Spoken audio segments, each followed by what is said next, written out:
Hello, ഒരു കാര്യം പറയാൻ വേണ്ടിയിട്ട് വന്നതാണ്. എന്താണെന്ന് വെച്ച് കഴിഞ്ഞാൽ ഇന്നലെ ഞാനൊരു വീഡിയോ ഇട്ടിട്ടുണ്ടായിരുന്നു. അതിനകത്ത് ഞങ്ങളൊരു അമ്പലത്തിൽ പോയിരിക്കുന്നതിൻ്റെ ഒരു ചെറിയൊരു വീഡിയോ ഞാൻ ഇന്നലെ അപ്ലോഡ് ചെയ്തിട്ടുണ്ടായിരുന്നു. അപ്പം അവിടുത്തെ പ്രതിഷ്ഠ എന്താണെന്നൊക്കെ ഞാൻ മറന്നു എന്ന് പറഞ്ഞിട്ടുണ്ടായിരുന്നു. അപ്പോൾ അത് പറയാൻ വേണ്ടി വന്നതാണ് കേട്ടോ. പ്രതിഷ്ഠ എന്ന് പറഞ്ഞു കഴിഞ്ഞാൽ കൃഷ്ണൻ്റെ അമ്പലമാണത്. അതുപോലെ തന്നെ നവഗ്രഹങ്ങളെല്ലാം ഉള്ളൊരു അമ്പലമാണ് കേട്ടോ. ഞങ്ങളുടെ നാട്ടിൽ മുണ്ടക്കയത്ത് തന്നെയാണ് ആ അമ്പലം. മുണ്ടക്കയത്ത് മുരിക്കുമേൽ എന്ന് പറയുന്ന ഒരു സ്ഥലത്താണ് കേട്ടോ. അപ്പോൾ അതാണ് അവിടുത്തെ പ്രതിഷ്ഠ, നവഗ്രഹങ്ങൾ. അതാണ് പ്രധാനമായിട്ടുള്ളൊരു കാര്യം. ഞങ്ങൾ ഇന്നലെ ശരിക്കും അമ്പലത്തിലേക്കായിട്ട് പോയതല്ല, അവിടെ അടുത്തൊരിടം വരെ പോയപ്പോഴത്തേക്കും ഈ അമ്പലത്തിൽ നിന്ന് ജസ്റ്റ് ഒന്ന് പോയി വീഡിയോ ഒക്കെ ഒന്ന് എടുത്തു കേട്ടോ. അതിൻ്റെ അമ്പലത്തിൽ കയറേണ്ട സമയമൊക്കെ കഴിഞ്ഞു പോയിട്ടുണ്ടായിരുന്നു, അതുകൊണ്ട് ഞങ്ങൾക്ക് കയറാണ്ടൊന്നും പറ്റിയില്ല. അത് ഇന്നലെ ഞാൻ അതിൻ്റെ പേര് മറന്നുപോയിരുന്നു. ഇപ്പോൾ ഓർമ്മ വന്നപ്പോഴത്തേക്കും കയ്യോടെ വീഡിയോ എടുത്തതാണ് കേട്ടോ.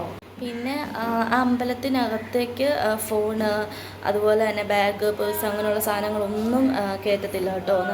നമ്മുടെ കയ്യിൽ ഒരു വസ്തുക്കളുമായിട്ടും അതിനുള്ളിലേക്ക് കയറാനായിട്ട് പറ്റുന്നതല്ല.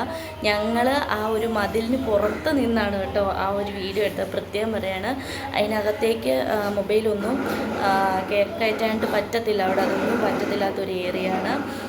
ഞങ്ങൾ വെളിയിൽ നിന്നെടുത്തൊരു ചെറിയൊരു ക്ലിപ്പാണ് കേട്ടോ അത്. അപ്പോൾ ബൈ.